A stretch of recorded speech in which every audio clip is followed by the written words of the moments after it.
aquí varios, y por los que damos gracias a Dios que salieron adelante y que están hoy aquí con nosotros. Detrás de la presencia de esa misma enfermedad, la batalla más grande que tuvieron algunos de ustedes, y nos lo han dicho, fue en el momento en que supieron que el COVID estaba presente en sus cuerpos. El primer pensamiento que vino fue: me voy a morir.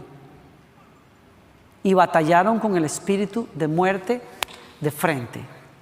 Nuestros pensamientos son poderosos porque van a determinar a dónde llegamos en la vida, dependiendo de cómo nosotros manejamos nuestros pensamientos. Avanzamos en la vida o nos quedamos pegados. Saúl fue el primer rey en Israel, la primera persona que viene como respuesta a la petición de Israel de tener un rey, y lo tienen. Y la Biblia lo introduce como el hombre más esbelto, más alto que había en Israel. Nadie superaba la altura de él. En lo físico era el hombre más alto que había, pero en sus emociones, delante de sí mismo, era el hombre más pequeño que existía. Y esa inseguridad para verse a sí mismo, para interpretar sus capacidades, lo tumbó. Nomás recibió la primera misión que Dios le dio, que fue ir a vencer a unos enemigos de Dios, y ya en esa primera misión estuvo acabado. Desobedeció al Señor literalmente en 2 ocasiones abiertamente. Y cuando el profeta le había dicho: espera que yo venga a tu encuentro para que podamos ofrecer un sacrificio a Dios, y entonces ustedes van a poder hacer su trabajo, Saúl no pudo esperar. ¿Y saben por qué no pudo esperar? Porque le tuvo más temor a la gente que a lo que Dios le había ordenado. Y cuando el profeta lo confrontó, le dijo: es que me preocupé porque mis generales y mis soldados se iban, y me preocupé y tuve miedo. ¿Miedo de qué? Miedo de perder a la gente, miedo de no complacer a la gente, porque él estaba esperando a un profeta al que le agarró tarde. Y en esa primera misión se vino al piso. Y en las palabras del profeta, cuando lo confronta, el profeta le dice: ¿cuál es la razón? La razón de su falla es, le dice: basta, escucha lo que el Señor me dijo anoche. ¿Qué te dijo?, preguntó Saúl. Y Samuel le dijo: aunque te tengas en poca estima, ¿acaso no eres el líder de las tribus de Israel? El Señor te ungió como rey de Israel, te envió con una misión. Y están viendo aquí la frase, es muy fuerte. Está diciéndole: ¿qué es lo que te pone a tambalearte delante de un reto? ¿Que la gente se vaya? ¿Que la gente no te apoye? Pero ¿quién eres tú?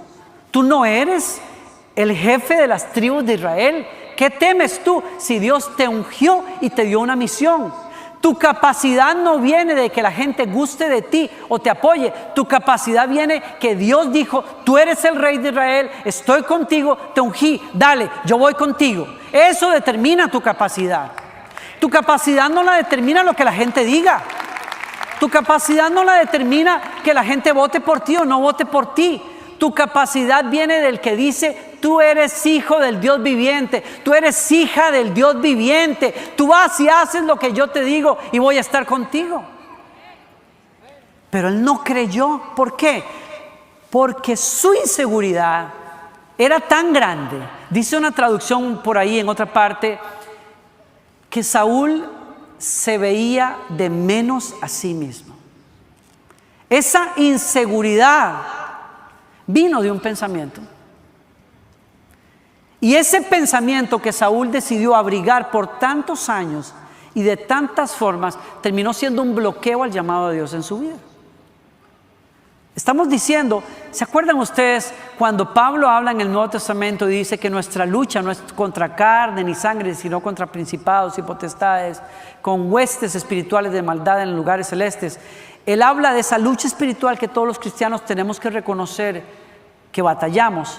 Pero la lucha de luchas no es con demonios allá afuera. La lucha de lucha es con pensamientos que dejamos minar nuestra mente, que nos roban los sueños, que nos limitan para creerle a Dios y que se pueden convertir en fortalezas en el corazón de una persona.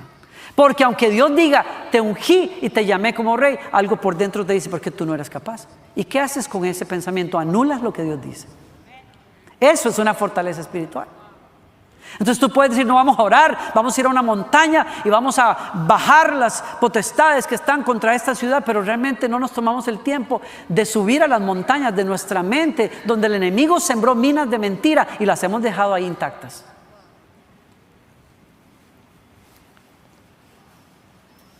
Y ese es el punto, como tú te veas a ti mismo determina cómo te hables a ti mismo.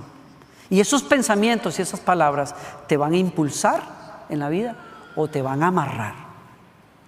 Tus pensamientos son poderosos. ¿Y cómo sé yo dónde están tus pensamientos? Cuando tú hablas. Cuando tú hablas se sabe de qué llenaste tu corazón. Cuando hay una persona chismosa delante tuyo, ya sabes con qué llena su corazón. Cuando hay una persona negativa delante tuyo, ya tú sabes con qué ha llenado su corazón. Porque de la abundancia del corazón habla la boca. Por tanto, si tus palabras son importantes, más importantes son tus pensamientos, o tan importantes son tus pensamientos. Porque tus palabras delatan qué es lo que tú has cultivado, cómo hablas contigo mismo. Pero lo que gobierna tu vida son tus pensamientos. Y a ese punto se refirió Samuel cuando le explicó que la rebelión de Saúl lo había sacado del partido. Entonces Samuel le dijo: hoy mismo el Señor ha arrancado de tus manos el reino de Israel y se lo ha entregado a otro más digno que tú. Y busqué esta traducción, la Nueva Versión Internacional, que dice: buscó a otro más digno que tú. Las traducciones anteriores dicen: a uno mejor que tú. Lo acabó.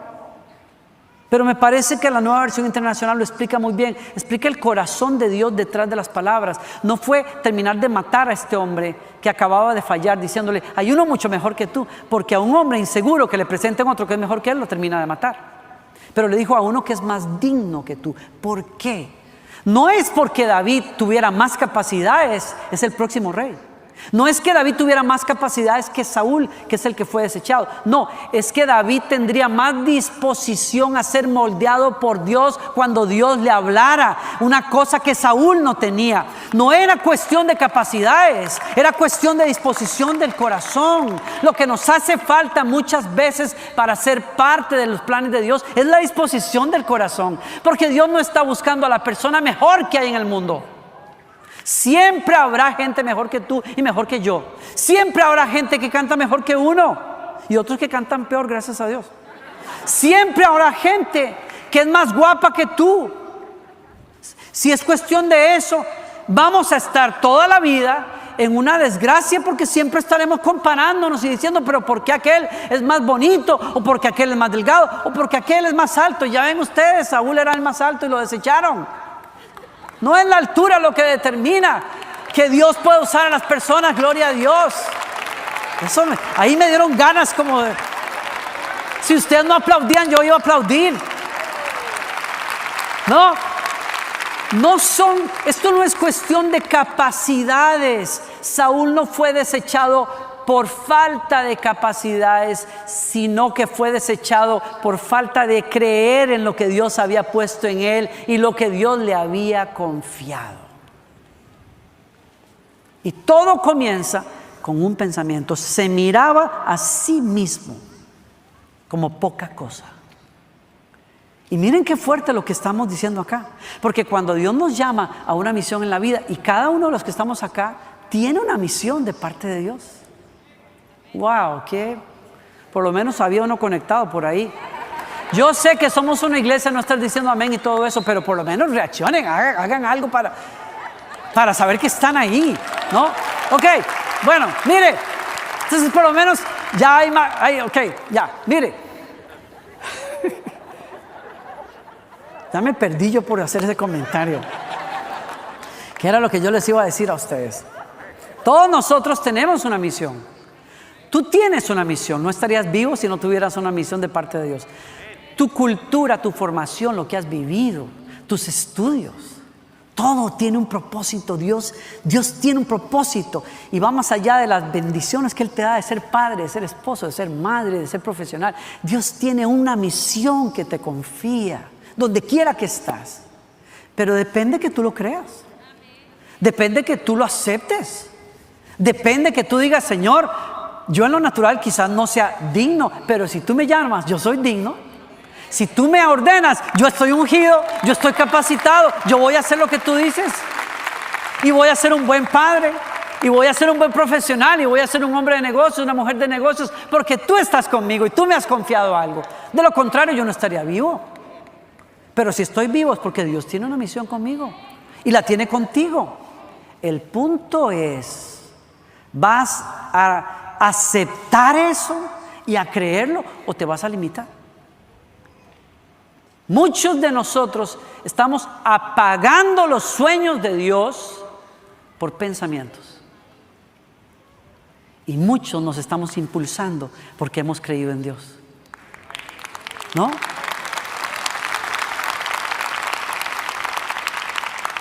La capacidad de realizar esa misión, tanto para Saúl como para David, dependía de que ellos creyeran en la capacidad que les daba la orden de Dios. Uno de ellos pudo verla, otro no, y fue desechado.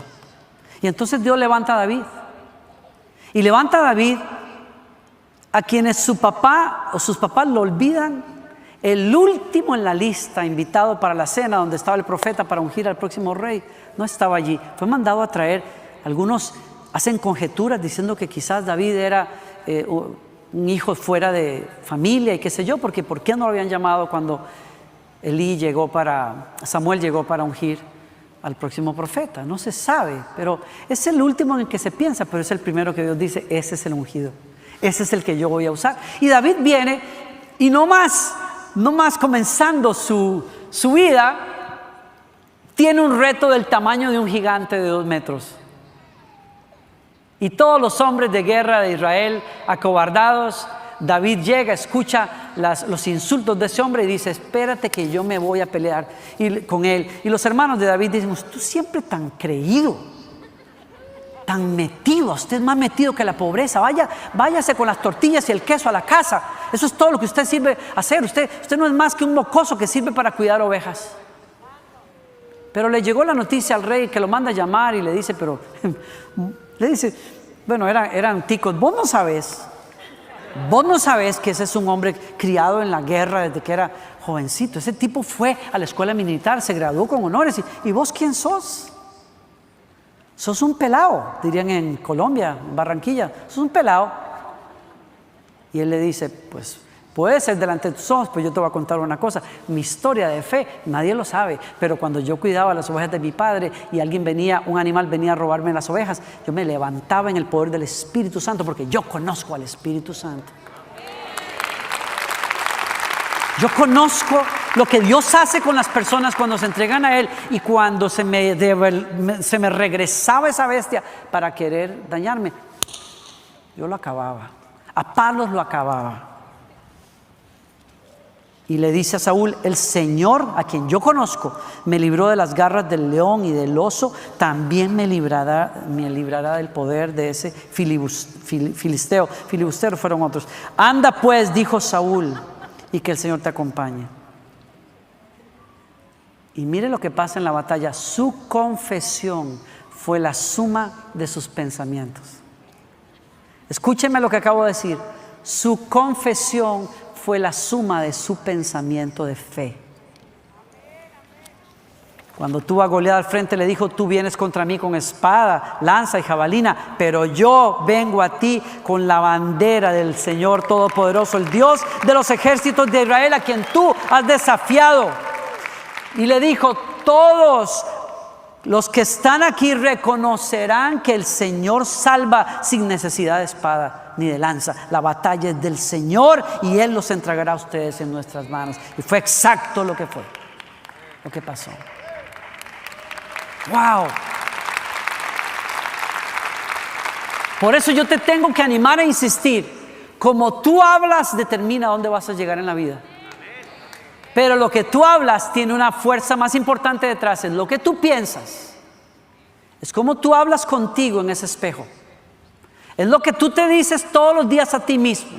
Ese diálogo interno que tienes contigo mismo todos los días va a dispararte hacia los propósitos de Dios o te va a aniquilar en el camino.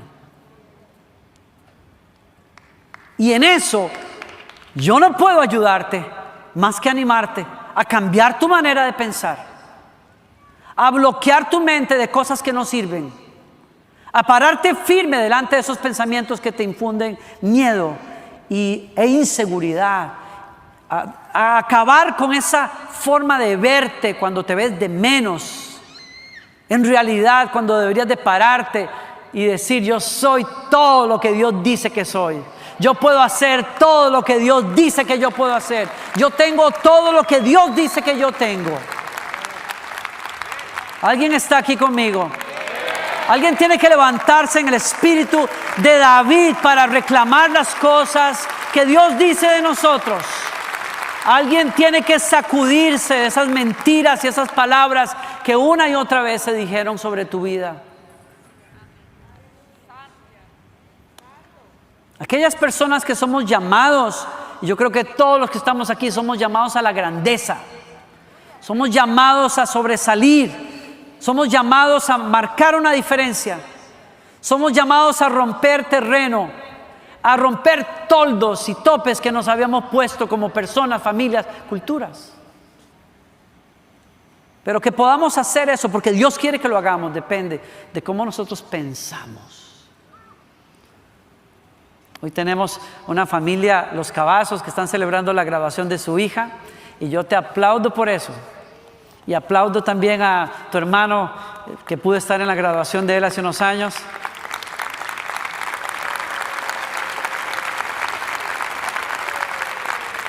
Yesenia se está graduando, se graduó con honores, en un doctorado, en una universidad, en un programa de doctorado que solo recibía a asiáticos y a norteamericanos. Ella es la primera latina que se gradúa. Te felicito y te honro por eso. ¿A cuántos el enemigo les está diciendo: tú no puedes? No, ni hagas el intento porque eso no es para ti. ¿A cuántos les estará matando misiones y sueños que Dios tiene solo por un pensamiento? Acaba con eso. Acaba con esos Goliaths en el nombre del Señor. Anímate y ármate con las palabras de Dios que tenemos. Miren, yo leo las escrituras, yo conozco algo de literatura porque yo estudié poco de eso. Conozco literatura y no creo que exista un libro más bello en todo el mundo que se abra, en donde habla de un Dios con unas promesas y unos pensamientos que uno dice: pero ¿qué es esto? ¿Qué es esto? Desde que el mundo fue creado no se ha escuchado de un Dios, ni se ha oído, ni se ha visto un Dios que sea como tú, que haces a favor de los que creen en ti maravillas. Mencioné eso el otro día en una prédica. Es una belleza lo que Dios dice, cómo Dios nos habla, cómo Dios nos nutre con su palabra, cómo Dios impulsa a que tengas esperanza y que salgas adelante. La cosa es que lo creamos. Todos nosotros estamos lidiando con el reto de hacernos ciegos a nuestras propias capacidades y de creer lo que Dios ha puesto en nosotros. Por eso necesitamos vigilar nuestros pensamientos. Saúl no pudo, no vio esos ángulos ciegos, no permitió que cuando Dios venía a afirmarlo, no permitió que Dios lo sacara de esa desconfianza, esa inseguridad que tenía. Todos tenemos puntos ciegos. Todos tenemos lugares donde no podemos ver las capacidades que Dios nos ha dado y los llamados. Y es difícil eso. Es muy difícil. Podemos tener posiciones que Dios nos da, privilegios que Dios nos da, pero si nos dejamos guiar por esos puntos ciegos y no nos dejamos ayudar, podemos perder la batalla. Yo tengo un lugar de honor muy grande el dirigirme a ustedes casi todas las semanas desde este lugar, pero eso que es un privilegio tan grande, eso es mi reto más grande en la vida el día de hoy. Comunicar la palabra. Y ni se diga en un mundo de internet donde yo escucho a predicadores tan extraordinarios todo el tiempo y me nutro de personas y predicadores que admiro. Pero muchas veces cuando uno se baja de este púlpito, uno dice: ay, Dios mío, mejor Y no estoy pidiendo cumplidos aquí a través de este comentario. Estoy siendo honesto con ustedes. No es fácil. Yo tengo la responsabilidad y sé que Dios me ha ungido para esto. Pero cuando uno es perfeccionista como yo lo soy, el perfeccionismo te lleva a los detalles.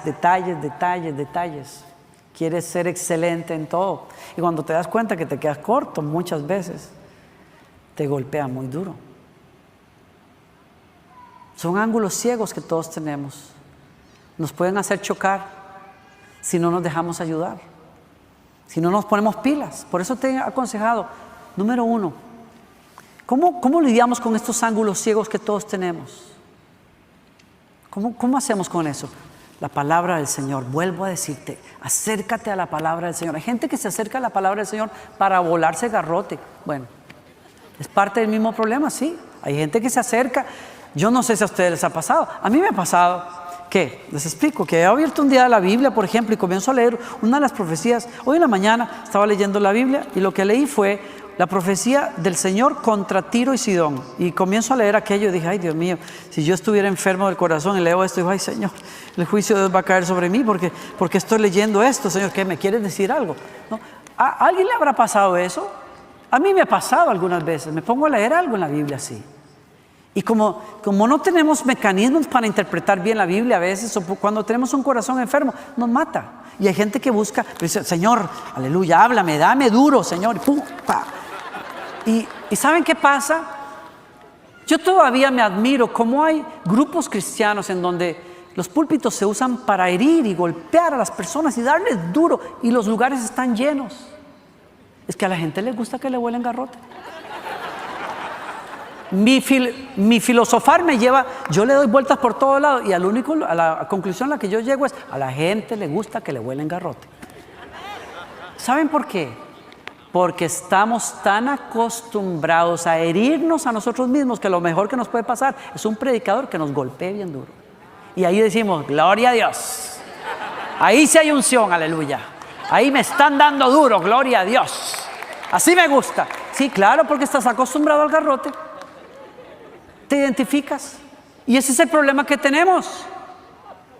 Ese es un problema que tenemos. Necesitamos la ayuda de personas en nuestra vida que pueden hablarnos la verdad cuando no podemos ver esas cosas.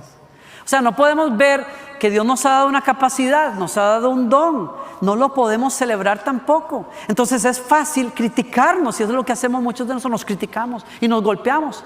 Y por eso una prédica donde se nos golpea como que nos llega mejor porque estoy acostumbrado al dolor. Y por eso cuando alguien viene y te da un cumplido, usted sabe la ceñita hipócrita de los cristianos, ¿verdad?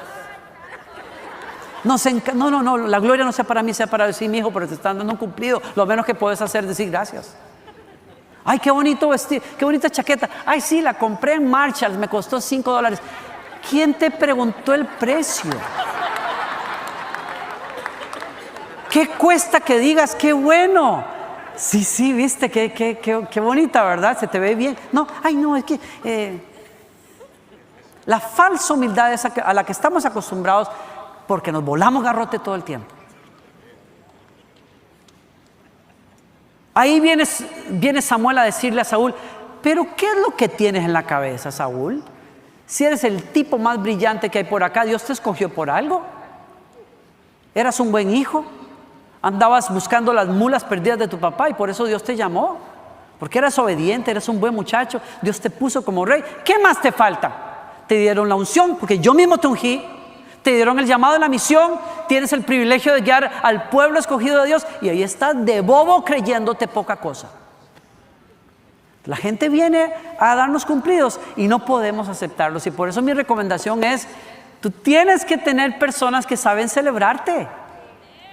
Tú tienes que tener personas a las que les permites curarte de esos ángulos ciegos de crítica que tienes, ¿no? Otra cosa que les quería decir aquí terminando esto.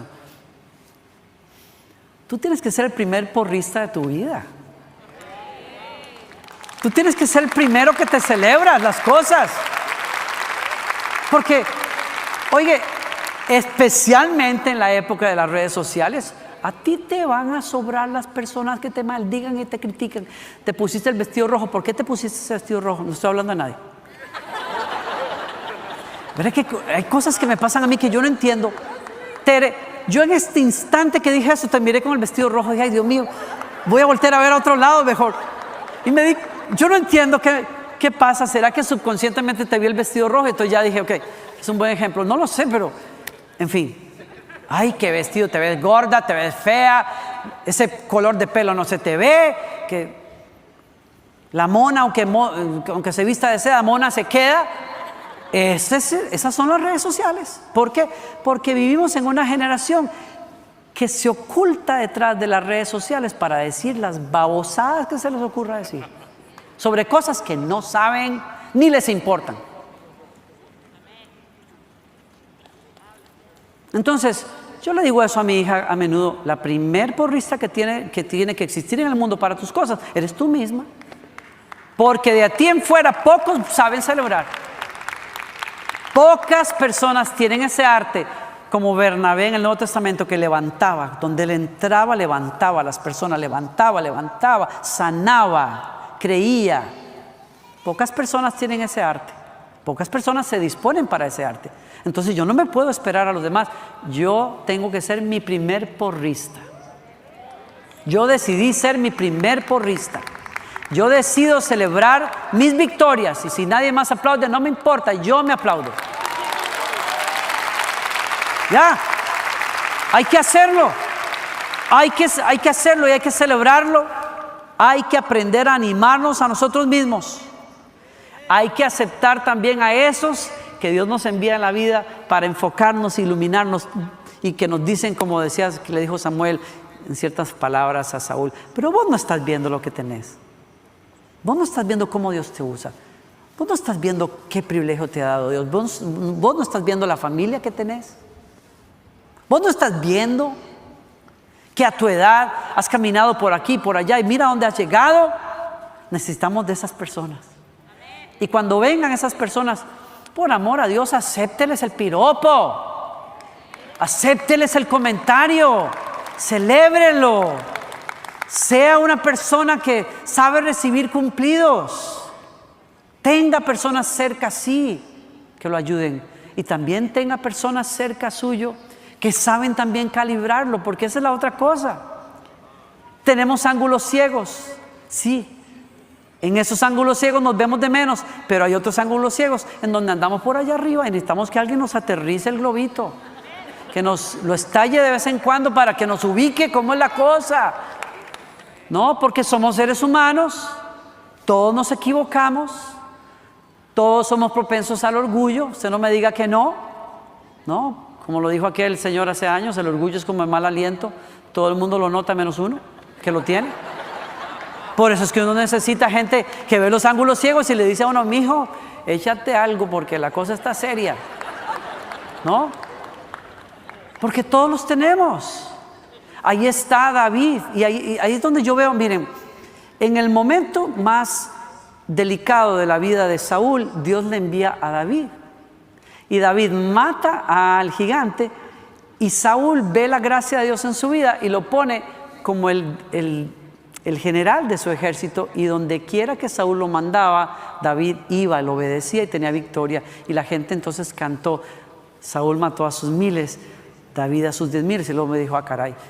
Y equivocó, porque Dios le había traído a su equipo a un hombre que lo iba a hacer más fuerte. No entendió que el que entraba iba a ser a su equipo un equipo vencedor. Lo que vio fue competencia y quiso matarlo.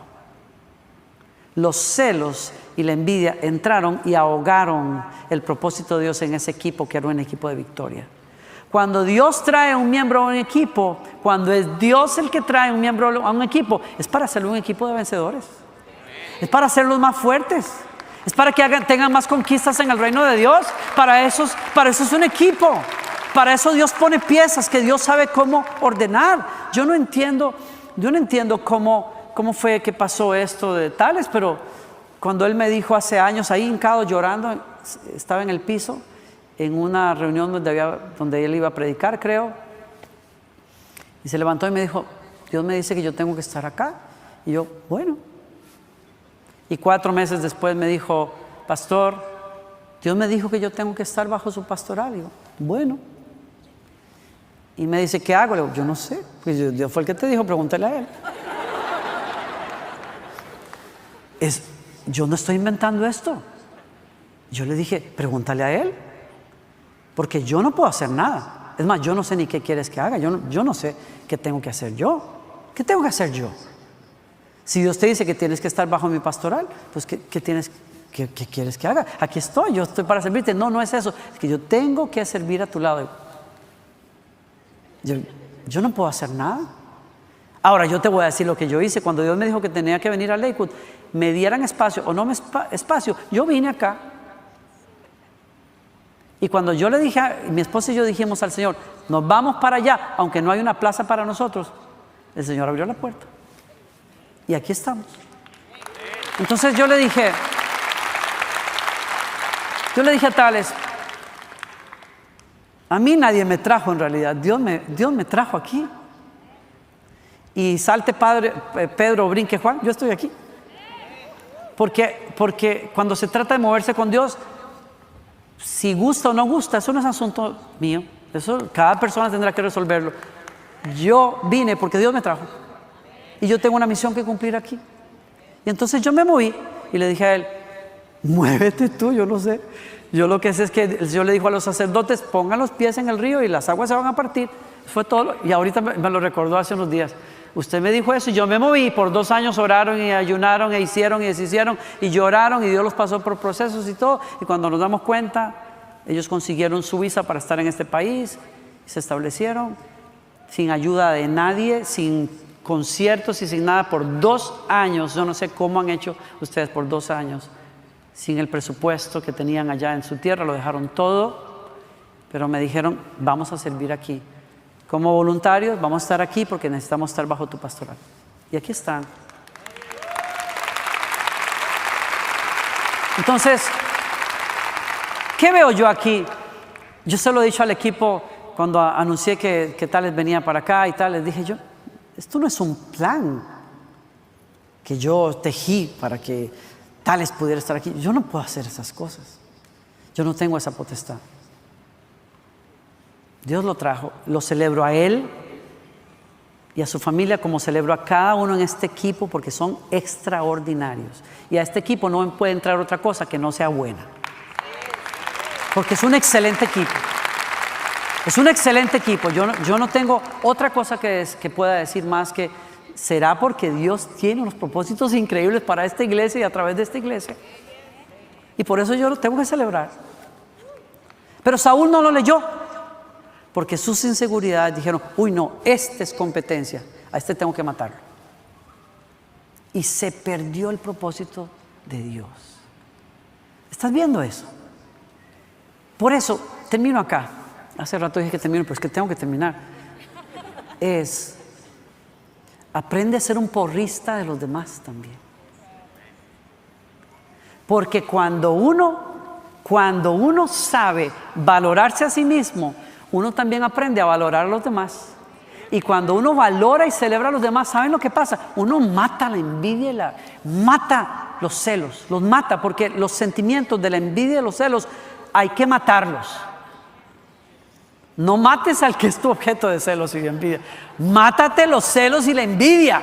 Acábalos. ¿Sabe cómo lo acabas? Levantando a los demás. Levanta a los demás, porque cuando tú levantas a los demás, tú caminas en grandeza también. Tú caminas en otro nivel de vida. Dáselo fuerte al Señor, porque yo creo que Él nos quiere hablar en esta tarde. Pablo decía en una carta tremenda, cuando él hablaba de que él sabe el llamado de Dios, y él apunta en esa carta de los Corintios que él tiene unas revelaciones tan tremendas de Dios, una revelación de Dios tan tremenda que Dios le dijo para que la grandeza de las revelaciones y la capacidad que Dios me da no me envanezca. Dios me asignó un mensajero de Satanás. Y es un misterio esto, es increíble, pero él dice, porque si quisiera gloriarme, No sería insensato, pues diría la verdad, mas me abstengo de hacerlo para que nadie piense de mí más de lo que ve en mí u oye de mí. Y dada la extraordinaria grandeza de las revelaciones, por esta razón, para impedir que me enalteciera, me fue dada una espina en la carne, un mensajero de Satanás que me abofetee para que no me enaltezca. Acerca de esto 3 veces rogué al Señor que lo quitara de mí, y Él me ha dicho, bástate mi gracia. Y ahí es donde yo digo que para los que lidiamos con ángulos ciegos de inseguridad, Dios envía ángeles que nos animan. Así es mi esposa para mí también. Mi porrista número 1 es mi esposa. Cuando yo voy de regreso a mi casa criticando qué dije, qué no dije, mi terrible manejo del tiempo hasta hoy, después de tantos años, ella no es que me aplaude las cosas, me dice lo que tiene que decirme, pero me anima. Y después del Señor, el ánimo que necesito es ese, la verdad. Pero también me ubica. Es una representante del Espíritu Santo tremenda. Sabe cómo ubicarlo a uno también. Y lo necesito. Y ahí voy al otro lado. Cuando no es que nos caemos, sino que nos creemos, ¿no? Los que somos de otra generación siempre hablamos de que a veces el problema que tenemos con los jóvenes y las generaciones mileniales y los que siguen es, ellos se creen que ellos lo saben todo. Eso es uno de los análisis que hay por ahí. Y esa debilidad que tenemos como jóvenes se compensa en el Nuevo Testamento con una verdad que es: escuchen a sus mayores, escuchen a sus líderes, honren a sus padres. Necesitamos personas así. David necesitó un amigo que lo confrontó, lo encaró cuando él falló. ¿Se acuerdan? Natán. Y ustedes se acuerdan, hoy que escuchaba a Tales cantar esa canción, que es una canción que nace en un momento muy puntual de su vida. No quites de mí tu Santo Espíritu. Fue cuando Natán reprendió a David por su pecado oculto. Todos necesitamos a alguien que nos calibre. Todos. Y si tú eres un líder en particular, necesitas que alguien te calibre de vez en cuando.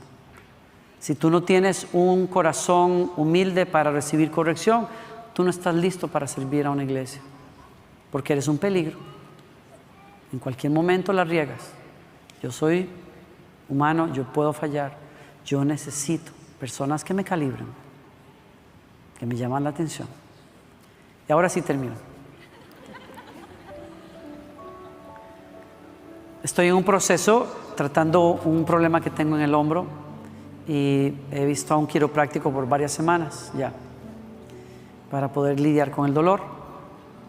Y el otro día, en la última sesión que tuve hace una semana, el tratamiento fue fuerte.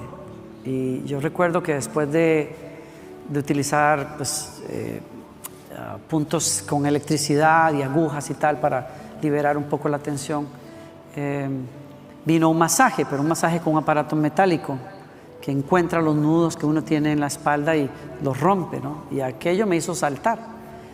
Y ya cuando terminó, que podía movilizar más mi brazo y tal, le dije: tú sabes que he estado pensando en algo tremendo. Tú necesitas en tu profesión utilizar el dolor para sanar el dolor. Me dijo: ¿cómo así? Pues sí.